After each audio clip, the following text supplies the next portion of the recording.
যতই করো এফআইআর, এ বাংলা ফের মমতার। ভোটের আগে নতুন গান বাঁধলেন দেবাংশু।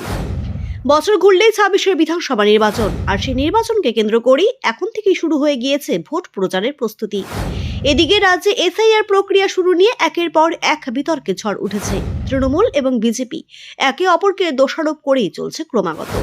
আর এই আবহে ২৬-এর বিধানসভা নির্বাচনের আগে ফের আরও একবার রাজনীতি সংক্রান্ত গান পরিবেশন করলেন দেবাংশু ভট্টাচার্য।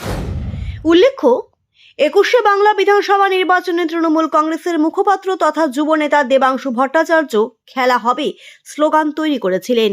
সেই স্লোগান থেকেই তৈরি হয়েছিল একটি নতুন গান। এরপরে শাসক দলের কাছে রক্ত গরম করা খেলা হবে গান প্রচারের অন্যতম মাধ্যম হয়ে উঠেছিল।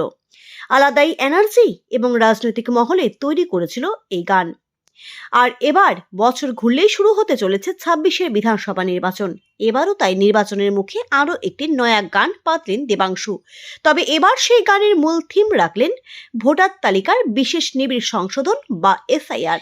জানা গিয়েছে, কিছুদিন আগে তৃণমূল কংগ্রেসের মুখপাত্র তথা যুব নেতা দেবাংশু ভট্টাচার্য তার ফেসবুক প্রোফাইল থেকে এক ভিডিও পোস্ট করেছিলেন, যেখানে দেখা যাচ্ছিল দেবাংশু মাইক হাতে নিয়ে মঞ্চে বেশ গানের আসর বসিয়েছেন। বিজেপি এবং নরেন্দ্র মোদীকে উদ্দেশ্য করে তার লেখা একটি গানও বেশ শুরু করে গাইছেন। গানটির নাম দিয়েছেন যতই করো এফআইআর, এ বাংলা ফের মমতার। রীতিমতো সাড়া ফেলে দিয়েছে গানটিতে। বাংলায় এসআইআর কর্মসূচিতে যে এক ভয়ঙ্কর প্রভাব পড়েছে পশ্চিমবঙ্গে, সেই সব প্রসঙ্গ সম্পূর্ণ লিরিক্সে তুলে ধরা হয়েছে। মুহূর্তের মধ্যে সেই গান বেশ ভাইরাল হয়ে গিয়েছে সোশ্যাল মিডিয়ায়। কমেন্ট বক্সে উপচে পড়েছে একাধিক মন্তব্য।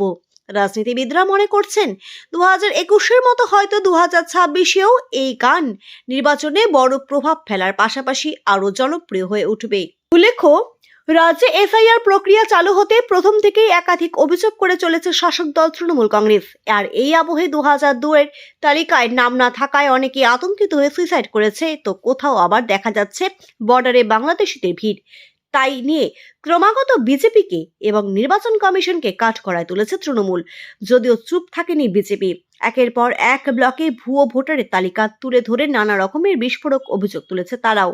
আর সেই আবহে দেবাংশু ভট্টাচার্যের এই গান রাজনীতির আঙিনায় ঠিক কতটা প্রভাব ফেলবে এখন সেটাই দেখার।